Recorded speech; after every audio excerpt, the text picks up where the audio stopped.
അബ്ദുൽ നാസർ മഅദനി ആരാണെന്നോ എന്താണെന്നോ ഈ നാട്ടുകാരെ മുന്നിൽ പറയേണ്ട ആവശ്യകതയില്ല. എന്നാൽ ഒരൊറ്റ വേദനാജനകമായ അവസ്ഥയിലാണ് ഇന്ന് ഞാനും നിങ്ങളുമുള്ളത്.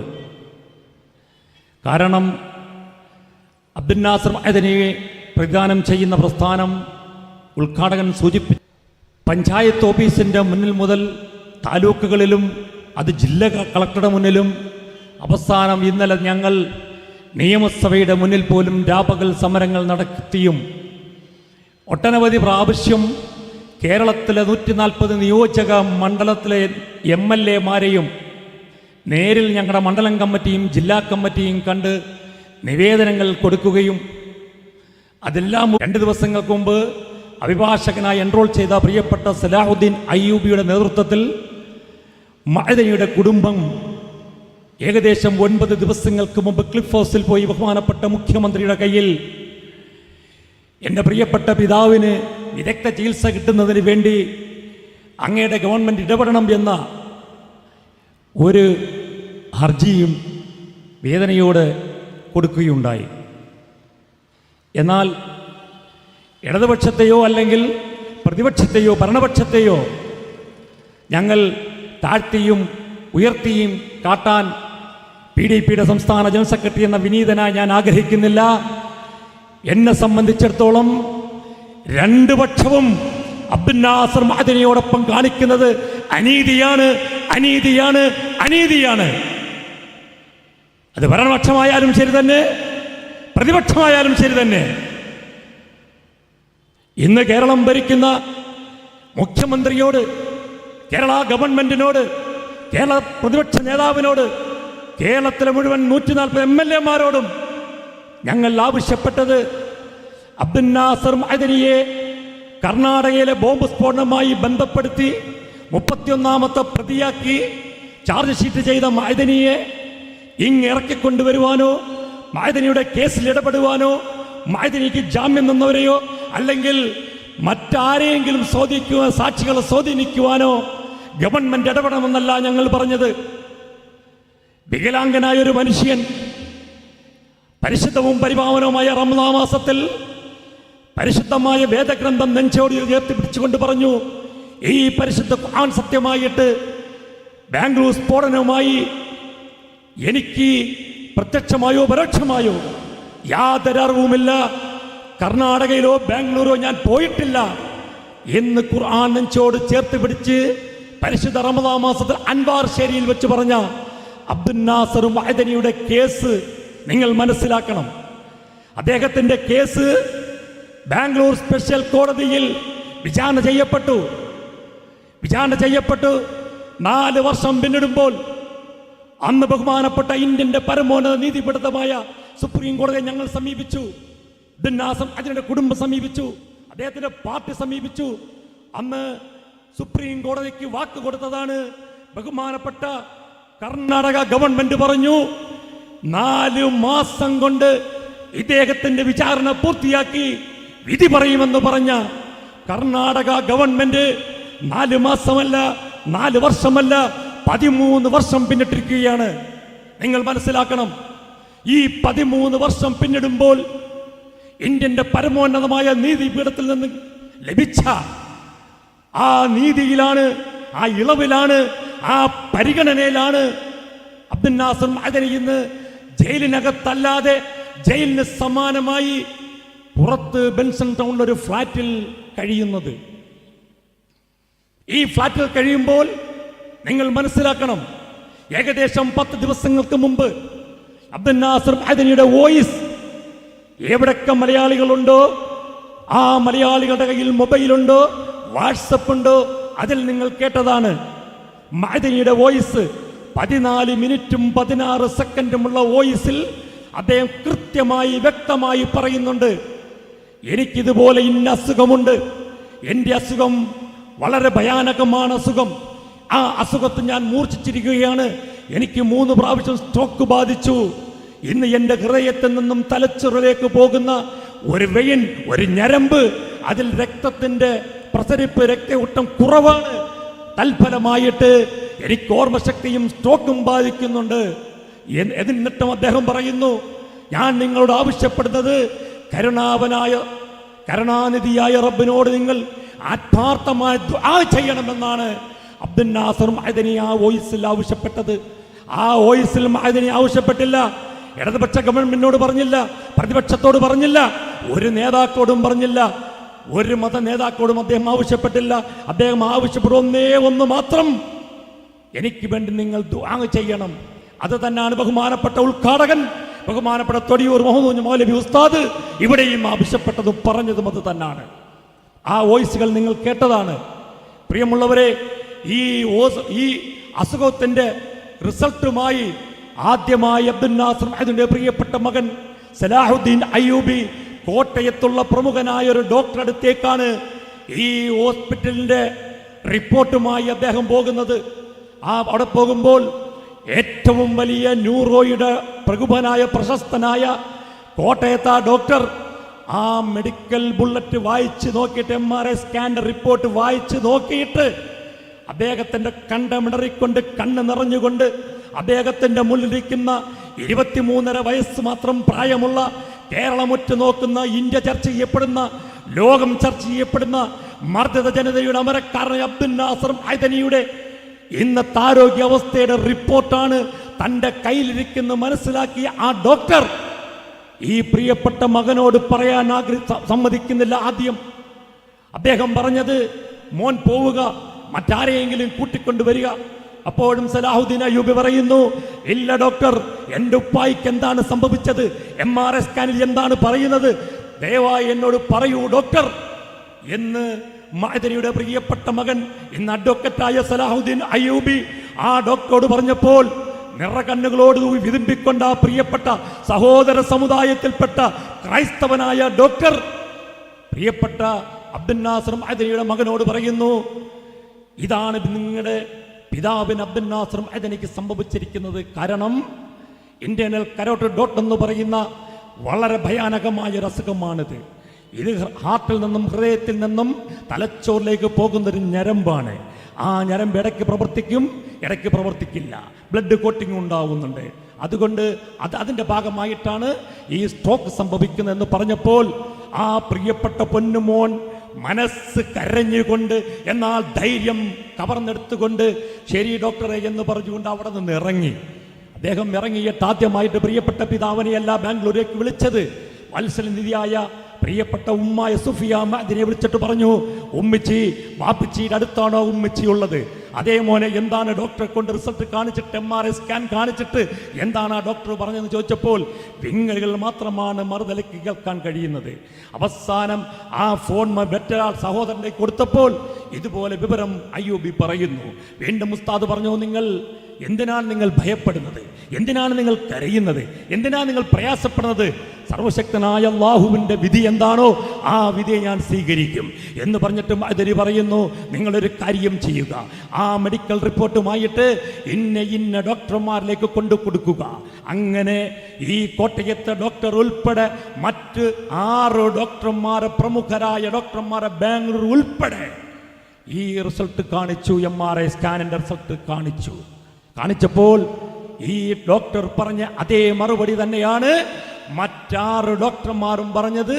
ഇന്ന അസുഖമാണ് മഅദനിക്ക് സംഭവിച്ചിരിക്കുന്നത്. അത് അപൂർവമായ വ്യക്തിത്വങ്ങൾ മാത്രമേ കാണാൻ സാധിക്കൂ. പക്ഷേ ഞങ്ങളുടെ അത്ഭുതം എങ്ങനെ ഈ മനുഷ്യൻ ജീവിച്ചിരിക്കുന്നു എന്നുള്ളതാണ്.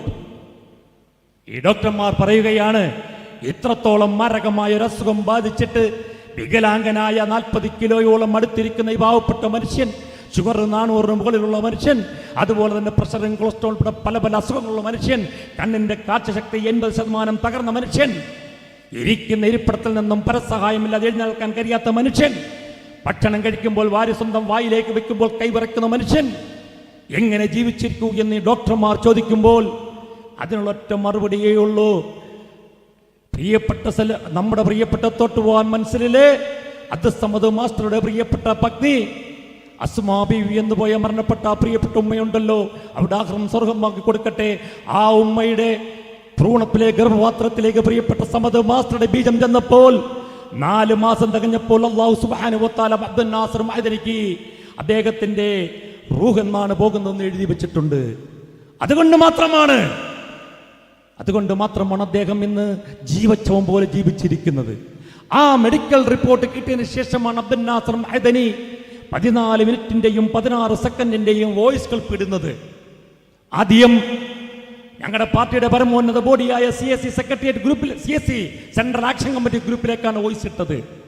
വോയിസ് ഇടുമ്പോൾ നിങ്ങൾക്കറിയാം, ഒരു പക്ഷേ രാഷ്ട്രീയം പറയുന്നില്ല, ഞങ്ങളുടെ പാർട്ടിയുടെ സംഘടനാ സംവിധാനം ശക്തിപ്പെടുന്നതിന് വേണ്ടിയിട്ട് പഞ്ചായത്ത്, മണ്ഡലം, ജില്ലകളിലേക്ക് വർക്കുകൾ നടന്നുകൊണ്ടിരിക്കുന്ന ഭാഗമായിട്ട് പാർട്ടിയുടെ സംസ്ഥാന സമ്മേളനം ഏപ്രിൽ മാസം 22, 23, 24 തീയതികളിൽ മലപ്പുറത്ത് വെച്ച് ഞങ്ങൾ അതിൻ്റെ പ്രവർത്തനമായി ഞങ്ങൾ ഓരോ ജില്ലകളിൽ ഞങ്ങൾ ഓടി ഓടി നടക്കുമ്പോഴാണ് ബഹുമാനനെ അബ്ദുൽ നാസർ മഅദനിയുടെ ഈ വോയിസ് പാർട്ടിയുടെ പരമോന്നത ബോഡിയിലേക്ക് വരുന്നത്. അപ്പോൾ ഞങ്ങൾ അടിയന്തരമായിട്ട് ഓൺലൈൻ വഴി ഞങ്ങൾ കൂടിയിട്ട് ഞങ്ങൾ പറഞ്ഞു, നാളെ മുതൽ പാർട്ടിയുടെ മുഴുവൻ പരിപാടികളും തൽക്കാലം നിർത്തിവെച്ചിട്ട് അബ്ദുൽ നാസർ മഅദനിയുടെ മോചനത്തിന് വേണ്ടി ഏതൊക്കെ മാർഗം നമുക്ക് സ്വീകരിക്കാൻ പറ്റുമോ, സമാധാനപരമായ മാർഗം, ആരെയും ഉപദ്രവിക്കാനല്ല, കടകൾ അടയ്ക്കാനല്ല, വാഹനങ്ങൾ തല്ലി തകർക്കാനല്ല, റോഡുകൾ ഉപരോധിക്കാനല്ല, അധികാരി വർഗങ്ങളുടെ കണ്ണു തുറക്കുന്നതിന് വേണ്ടിയിട്ട് ഏതെല്ലാം തരത്തിൽ സമാധാനപരമായ സമരമാർഗങ്ങൾ നടത്താൻ സാധിക്കുമോ അതിലേക്ക് നീങ്ങണമെന്ന് ഞങ്ങൾ തീരുമാനിച്ചു. പക്ഷേ നിമിഷ നേരത്തിനകം, കാരണം അഭിനന്ദനായ പാർട്ടി ചെയർമാൻ ആ ഗ്രൂപ്പിലുണ്ട്, പക്ഷേ ഉസ്താദിന്റെ മൊബൈലൊക്കെ ഓഫാണ്. പക്ഷേ ഉസ്താദിന്റെ കൂടെയുള്ള സഹപ്രവർത്തകൻ സഹായി റജീബി വിവരം ഉസ്താദിനോട് ധരിപ്പിക്കുകയും ആ നിമിഷം അഭിനന്ദനായ പാർട്ടി ചെയർമാൻ പറഞ്ഞത്, അബ്ദുൽ നാസർ മഅദനി പറഞ്ഞത് എന്താണോ പാർട്ടി എടുത്ത തീരുമാനം, ആ പാർട്ടിയുടെ വർക്കുമായി പ്രവർത്തനവുമായി നിങ്ങൾ മുന്നോട്ട് പോവുക, എൻ്റെ വിഷയത്തിൽ നിങ്ങൾ ഒരു തരത്തിലും ബുദ്ധിമുട്ടണ്ട എന്നാണ് പറഞ്ഞത്. നിങ്ങൾ മനസ്സിലാക്കണം പ്രിയമുള്ളവരെ. എന്നിട്ടാണ് ഞങ്ങൾ ഇത്തരത്തിലുള്ള സമരങ്ങൾ പല മേഖലകളിൽ, ജില്ലകളിലും മണ്ഡലങ്ങളിലും, അതിനുശേഷം സെക്രട്ടേറിയറ്റിന്റെ മുന്നിലും, ഇന്നലെ നിയമസഭയ്ക്ക് മുന്നിലും ഒക്കെ രാപ്പകൽ സമരങ്ങൾ ഞങ്ങൾ നടത്തിയത്. ഞങ്ങൾ ആവശ്യപ്പെടുന്നത് എന്താണ്? ഞങ്ങൾക്കറിയാം, നേരത്തെ ഇവിടെ സ്വാഗത പ്രാസംഗികർ ഒരു പക്ഷേ പറഞ്ഞത് കോടതിയിൽ നിന്നല്ല, ഞങ്ങൾക്കാകെ പ്രതീക്ഷ അല്ലാഹുവിന്റെ കോടതിയിലാണ് പ്രതീക്ഷ. അത് കഴിഞ്ഞാൽ ഞങ്ങളുടെ പ്രതീക്ഷ പിണറായി ഗവൺമെന്റിലല്ല, അതുപോലെ മറ്റ് പ്രതിപക്ഷത്തിലല്ല, VD സതീശന്റെ പ്രതിപക്ഷത്തിലല്ല പ്രതീക്ഷ. ഞങ്ങളുടെ രണ്ടാമത്തെ പ്രതീക്ഷ പരമോന്നതമായ നീതിപീഠങ്ങളിലാണ് ഞങ്ങളുടെ പ്രതീക്ഷ. നീതിപീഠം പോലും കൈവിട്ടാൽ പിന്നെ നമുക്ക് ഈ നാട്ടിൽ ജീവിച്ചതിന് അർത്ഥമുണ്ടോ? ആ നീതിപീഠം കണ്ണു തുറക്കുമെന്നുള്ള കാര്യത്തിൽ യാതൊരു സംശയവുമില്ല. പക്ഷേ ഈ നീതിപീഠത്തിൽ നിന്നും അബ്ദുൽ നാസർ മഅദനിയുടെ കേസ് മാത്രം ഒറ്റയ്ക്ക് ബാംഗ്ലൂർ സ്ഫോടനവുമായി ബന്ധപ്പെട്ട ഈ സ്ഫോടനം എന്ന് പറയുമ്പോൾ പലരും കരുതും, ഞാൻ ദീർഘിപ്പിക്കുകയല്ല, പലരും കരുതും സ്ഫോടനം നടന്നു, സ്ഫോടനത്തിൽ 10, 400 അല്ലെങ്കിൽ 100 പേർ മരിച്ചു. ഒരാൾ മരിച്ചാൽ പോലും അത് നമ്മൾ ശക്തമായി എതിർക്കുന്നതിനെ. സ്ഫോടനം, അക്രമം ഒന്നിനും പരിഹാരമല്ല. അതിനാര് കൂട്ടുനിന്നാലും വിചാരണ നടത്തി അവർ ശിക്ഷിക്കപ്പെടണം ചെയ്യണം. അതിന് അബ്ദുൽ നാസർ മഅദനിയല്ല, അയലക്കാട് ഷായല്ല, BN ശശികുമാർ അല്ല, ആരായാലും അങ്ങനെ വേണം. പക്ഷേ എന്താണ് ഈ സ്ഫോടനം എന്ന് പറയുന്നത്? ആരോ തീവ്രവാദികൾ അവിടെ സ്ഫോടനം നടത്തി തൽഫലമായിട്ട് ശബ്ദത്തിന്റെ ഇതിൽ ഏതോ സ്ത്രീകൾ ഓടി, ഒരു പ്രിയപ്പെട്ട ഒരു സഹോദരി ഓടയിൽ വീണു, കാലൊടിഞ്ഞു, മരണപ്പെട്ടു. മനസ്സിലാക്കണം. എന്നിട്ട് അതിലോ ബാംഗ്ലൂർ സ്ഫോടനത്തിൽ മഅദനിയെ ഉൾപ്പെടുത്തി. എങ്ങനെ ഉൾപ്പെടുത്തി? ചിന്തിക്കണം. രാഷ്ട്രീയ പ്രബുദ്ധതയുള്ള കരുനാഗപ്പള്ളിയിലെ പ്രിയപ്പെട്ട ജനാധിപത്യ മതേതര വിശ്വാസികൾ ചിന്തിക്കണം. അബ്ദുൽ നാസർ മഅദനി കേരളത്തിലേക്ക് വന്നപ്പോൾ PDP ആവശ്യപ്പെട്ടില്ല, മഅദനിയുടെ കുടുംബം ആവശ്യപ്പെട്ടില്ല മഅദനിക്ക് B കാറ്റഗറി സെക്യൂരിറ്റി വേണമെന്ന്. നിങ്ങൾക്കറിയാമല്ലോ, ഒരു മന്ത്രിയാണ് ഒരു വാഹനത്തിൽ സഞ്ചരിക്കുന്നെങ്കിൽ മന്ത്രി ഇരിക്കുന്ന വാഹനത്തിന്റെ തൊട്ടു മുന്നിൽ ഒരു ഗൺമാൻ ആയിരിക്കും. പക്ഷേ അബ്ദുൽ നാസർ മഅദനി വാളയാറിൽ നിന്ന് കേരളത്തിൽ വന്ന അന്ന് മുതൽ അന്ന് മരണപ്പെട്ടു പോയ കൊടിയേരി ആഭ്യന്തരമന്ത്രിയെ അബ്ദുൽ നാസർ മഅദനിക്ക് കൊടിയേരി ആഭ്യന്തരമന്ത്രി കൊടുത്തത്, ഇടതുപക്ഷ ഗവൺമെന്റ് കൊടുത്തത് B കാറ്റഗറി സെക്യൂരിറ്റി. അത് അയോധ്യയിൽ പ്രാവീണ്യം നേടിയ 2 ചെറിയ റൈഫിളുമായി 2 PSOമാർ മഅദനി യാത്ര ചെയ്യുന്ന ടെമ്പോ ട്രാവലറിൽ യാത്ര ചെയ്യുന്നുണ്ട്. മഅദനിയുടെ മുന്നിൽ പോലീസ് വണ്ടി, പിന്നിൽ പോലീസ് വണ്ടി. മഅദനി എവിടെ താമസിക്കുന്നത്? വലിയ റൈഫിളുമായി 4 പോലീസുകാർ കാവൽ നിൽക്കുന്നുണ്ട്. മഅദനി എവിടെ പോകുന്നു? കൃത്യമായി ടൂർ ഡയറിയിൽ പ്രോഗ്രാം ചാർട്ട് ചെയ്യുന്നു.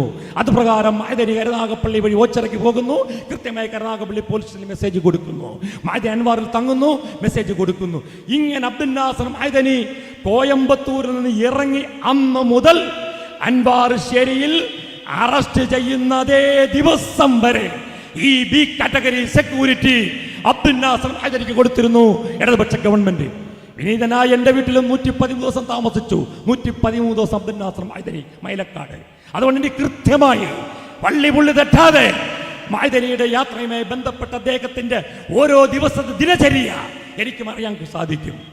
അവിടെയൊക്കെ ഞാൻ പോലും അറിയില്ല പോലീസ് വരുന്നത്.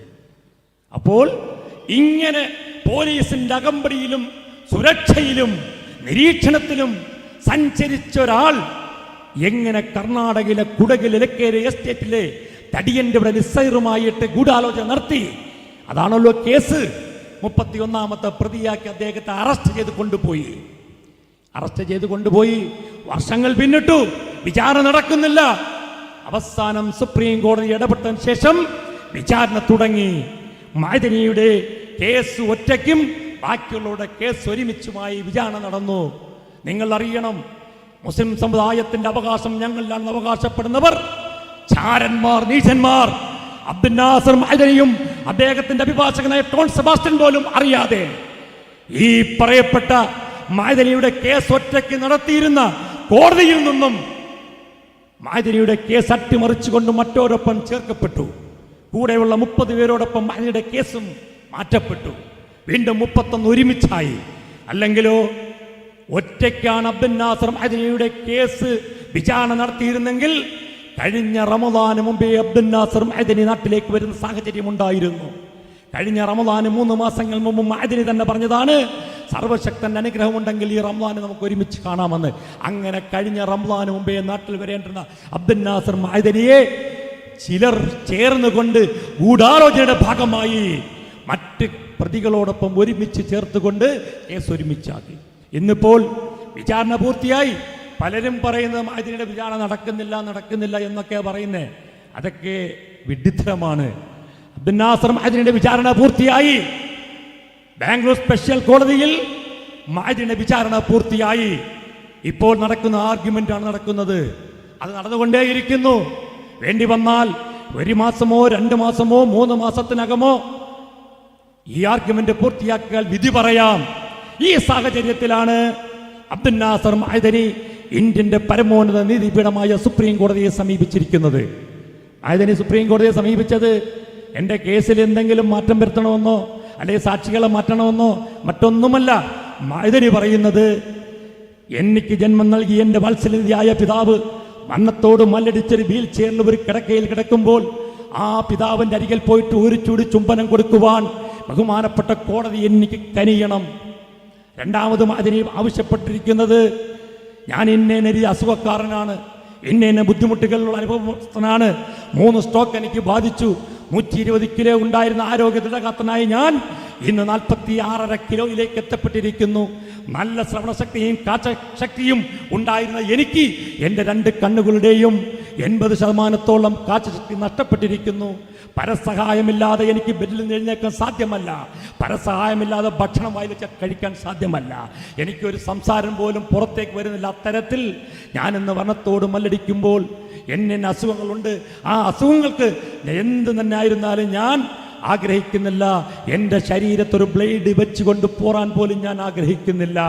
അതുകൊണ്ട് എനിക്ക് ശക്തമായ രീതിയിൽ ആയുർവേദ വിധിപ്രകാരമുള്ള ചികിത്സ എനിക്ക് ലഭ്യമാക്കുന്നതിന് വേണ്ടി ബഹുമാനപ്പെട്ട സുപ്രീം കോടതി കനിയണം എന്ന് മാത്രമാണ് അബ്ദുൽ നാസർ. അതിന് 2 ഡിമാൻഡാണ് സുപ്രീം കോടതിയിലേക്ക് വെച്ചിരിക്കുന്നത്. ഇന്ന് ദൈവം തമ്പുരാന്റെ അനുഗ്രഹത്താൽ കേസെടുത്തു. മറ്റന്നാൾ വെള്ളിയാഴ്ച കേസെടുക്കും. നമുക്കറിയാം, കേസ് സ്വാഭാവികമായി എടുത്താലും അപ്പോഴൊന്നും ഒരുപക്ഷെ വിധി പറയാൻ സാധ്യതയില്ല. മറ്റന്നാൾ വെള്ളിയാഴ്ച കേസെടുക്കുമ്പോൾ നാം കരുതുന്നത്, നാം പ്രതീക്ഷിക്കുന്നത് കർണാടക ഗവൺമെന്റ് ശക്തമായി എതിർക്കാനുള്ള സാധ്യത കാണും. അല്ലെന്നുണ്ടെങ്കിൽ അത്തരത്തിലേക്ക് നീങ്ങും, വീണ്ടും മാറ്റിവെക്കും, വീണ്ടും വാദങ്ങൾ നടക്കും. പിന്നീട് എങ്ങനെയായിരുന്നാലും 1 മാസം 1.5 മാസമെങ്കിലും കുറഞ്ഞതെടുക്കും ഈ സുപ്രീം കോടതിയിൽ കൊടുത്തിരിക്കുന്ന ഈ കേസുമായി ബന്ധപ്പെട്ടിട്ട് വിധി പറയുന്നതിന് വേണ്ടിയിട്ട്.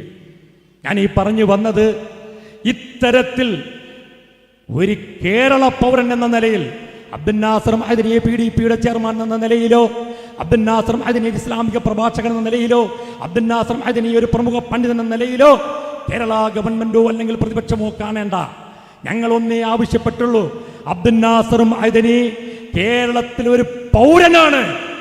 ആ പൗരനെന്ന പരിഗണന പോലും ഇവിടുത്തെ ഭരണപക്ഷത്തിന്റെയും പ്രതിപക്ഷത്തിന്റെയും ഭാഗത്തുനിന്നുണ്ടായില്ല എന്നുള്ളത് വേദനാജനകമായ സംഭവമാണ്.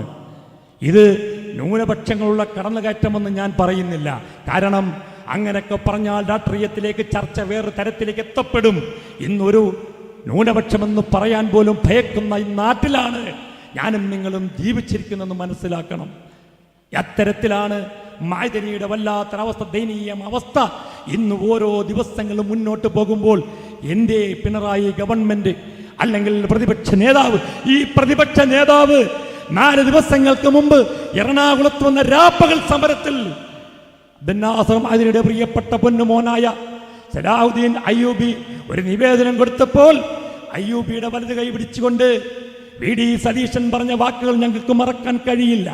വി.ഡി. സതീശൻ പറഞ്ഞത് തീർച്ചയായിട്ടും നിയമസഭയ്ക്കകത്ത് പ്രതിപക്ഷത്തിൻ്റെ ഒരു റോള് ഞങ്ങൾ കൈകാര്യം ചെയ്യും.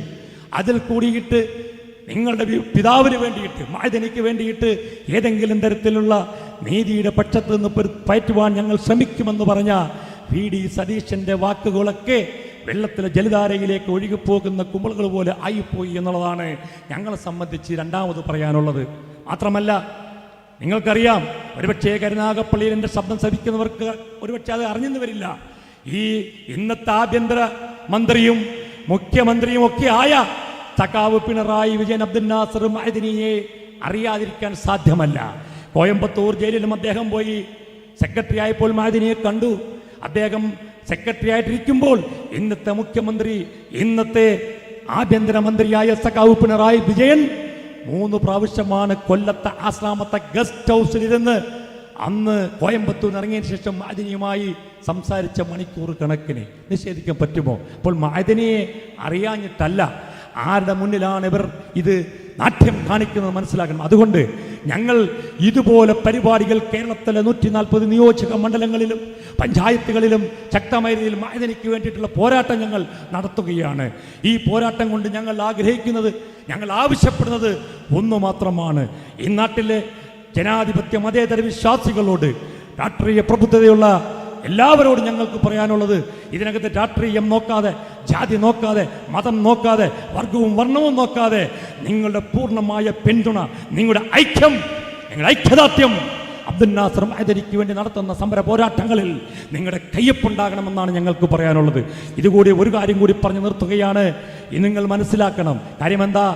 ഇന്ന് റബ്ബറിൻ്റെ വില 300 കുറഞ്ഞപ്പോൾ വോട്ട് മൊത്തം കൊടുക്കാമെന്ന് പറഞ്ഞ ബിഷപ്പുമാരും പാതിരിമാരും ജീവിച്ചിരിക്കുന്ന ഈ കേരള മണ്ണിൽ നിന്ന് ജനിച്ച അബ്ദുൽ നാസർ മഅദനി വിഷയവുമായി ബന്ധപ്പെട്ടിട്ട് ഇന്നലെയല്ല വർഷങ്ങൾക്ക് മുമ്പ് BJPയുടെ ഉത്തരവാദിത്തപ്പെട്ട ഭാരവാഹികൾ, അത് കേരളത്തിലെയുമുണ്ട് കേന്ദ്രത്തിലെയുമുണ്ട് ഭാരവാഹികൾ, വിനീതനായ ഞാനുൾപ്പെടെ മറ്റ് സംസ്ഥാന നേതാക്കളെ ഒന്നല്ല പല ഘട്ടങ്ങളിലായി ഞങ്ങളെ ബന്ധപ്പെട്ടിട്ട് പറഞ്ഞു, അബ്ദുൽ നാസർ മഅദനി ഒരു വാക്കെന്ന് മൂളിയാൽ, ഒരക്ഷരമെന്ന് പറഞ്ഞാൽ, ഒന്ന് കുനിഞ്ഞാൽ ഇങ്ങ് മഅദനിയെ ബാംഗ്ലൂരിൽ നിന്ന് ഞങ്ങൾ നിമിഷങ്ങൾക്കകം, ദിവസങ്ങൾക്കകം കേരളത്തിലേക്ക് എത്തിക്കാമെന്ന് പറഞ്ഞ BJPക്കാരുണ്ട്. നിഷേധിക്കാൻ പറ്റുമോ?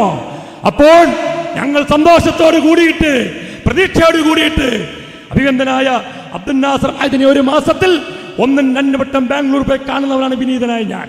ഒരു മാസത്തിൽ കുറഞ്ഞത് 3 വട്ടങ്ങൾ പോയി കാണുന്ന ആളാണ് ഞാൻ. അങ്ങനെ സന്തോഷത്തിൽ സംസാരമധ്യേ എൻ്റെ വായിന്നതൊന്ന് വീണു. പ്രിയപ്പെട്ട ഉസ്താദേ, ഇങ്ങനെയൊക്കെ പറയുന്നുണ്ട്. ഉസ്താദൊന്ന് മൂളിയാൽ, ഉസ്താദൊന്ന് കനിഞ്ഞാൽ, ഉസ്താദ് ഒരു വാക്ക് പറഞ്ഞാൽ BJP ഗവൺമെന്റ് അല്ലെങ്കിൽ BJP നേതാക്കൾ ഞങ്ങളോട് ആവശ്യപ്പെടുന്നുണ്ട്, ഉസ്താദൊന്ന് മിണ്ടിയാൽ ഉസ്താദ് ദിവസങ്ങൾക്കുള്ളിൽ ബാംഗ്ലൂർ സ്ഫോടനത്തിൽ പ്രതിയേർക്കപ്പെട്ട 31ാമത്തെ പ്രതിയിൽ നിന്ന് കുറ്റമുക്തമാക്കപ്പെട്ട് ഉസ്താദിനെ കേരള മണ്ണിലേക്ക് അൻവാർശയിലേക്ക് കൊണ്ടുപോകുമെന്ന് പറഞ്ഞ, കരുനാഗപ്പള്ളിയിൽ കൊണ്ടുപോകുമെന്ന് പറഞ്ഞ ഇത് മഅദനിയോട് പറഞ്ഞപ്പോൾ ഈ വാക്ക് പൂർത്തീകരിക്കുന്നതിന് മുമ്പ് എന്നോട് പറഞ്ഞത് പുറത്തെന്നാ പറഞ്ഞത്, മിണ്ടരെന്ന് പറഞ്ഞ്. ഇതാണ് മഅദനി. സംഘികളുടെ കാര്യം, സവർണ കാര്യം, BJPയുടെ കാര്യം, BJPയുടെ ഓസാനയിൽ എനിക്ക് മോചനം വേണ്ട, BJPയുടെ ഔദാര്യത്തിൽ എനിക്ക് മോചനം വേണ്ട.